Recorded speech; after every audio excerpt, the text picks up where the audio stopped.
Hello, this is Nemesis of the Nemesis Brothers. In order to celebrate the recent release of Heavensward, I decided to make a lore video around Minfilia, since she was the star in 2.0 version of Final Fantasy, including the first one and the patch content. Now we know Minfilia is an antecedent of the Science of the Seventh Dawn. She acts as a major quest giver in Final Fantasy XIV. We first met her in the Waking Sands as we showed clear signs of the gift of Echo.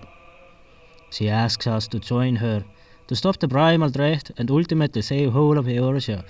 But who is she? Why is she so important? Well, let's learn a bit about her past first. Her childhood is quite interesting, as she was born in the Empire and later moved with her father, Warburton, to Eorzea. Her father worked as a spy, but after some time has passed, her father decided to betray his homeland. After which, Garlean spymaster started to hunt him and his daughter, Minfilia, then known as Cecilia. They ran to Ul'dah in order to hide from the Empire and were somewhat safe, until one day when there was a festival. Now, I'm not exactly sure what festival it was, as I didn't find any information about it. But there, something bad happens to Cecilia. There was a sudden incident. A corruptive beast managed to escape and started rampaging in the streets of Parade. Where the beast noticed Acelia, it started moving towards her. Acelia was too scared, too surprised at the sudden change of an event, in order to move. Acelia's father saw it, walking towards his daughter. He knew there was no way to escape from the beast. So he did what he had to do. He threw himself fearlessly in front of the creature, in order to give his daughter a chance to escape. But then suddenly, two passerbys came to help. But sadly, they came too late as the corpse managed to critically wound her father. The two heroes who saved Acelia's life were Niele Fresne and a stranger called Tancred, whom I will make a video about later, but be certain his story is very interesting as well. When the culprit discovered of the death of Acelia's father, Warburton, she ran to her and begged for Acelia's forgiveness, as it wasn't her intention to kill anyone. She only wished to be a hero by slaying the corpse beast. There is a short story that details the events. White and red, a flurry of petals falling upwards into the sky, like rain returning to the clouds. Please come back to my father, please. Incense and unquiet. I can't breathe. She waited for the telltale rise and fall of his chest. Eyes closed, he looked as though he was asleep. Almost. I'm not ready to say goodbye. Burning, the desert sun baked the nape of her neck as she clenched her hands and stared at the liars. Her father had warned her that Ul'dah was dangerous, that they must keep to themselves and avoid attracting undue attention. In the end, however, it was not an Imperial agent who took his life, but a Kopju, freed from its magical feathers during a parade. An accident. My fault. I'm so sorry, Acelia. I never thought. We never meant for. Her fault. I know this wrong cannot be righted, but I will make what amends I can. I swear to you, murderer. It had been their scheme. They would stop the Kopju and become heroes to the people. No one was supposed to die.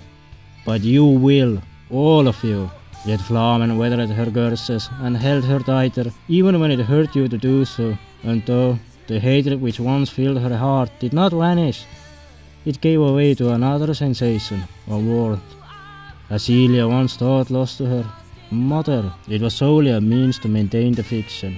Her father's Garlean spymasters still sought Acelia for her father's betrayal, but no one would seek Minfilia. An Alamican orphan, adopted by an Ul'dah woman, seeking to fill the void left by her lover's death. Just another lie, she told herself, woven with the truth, but a lie nonetheless. And then one day, it wasn't anymore. Now the culprit introduced herself as Flamen. She felt guilty of what had happened and decided to take Acelia into her own care.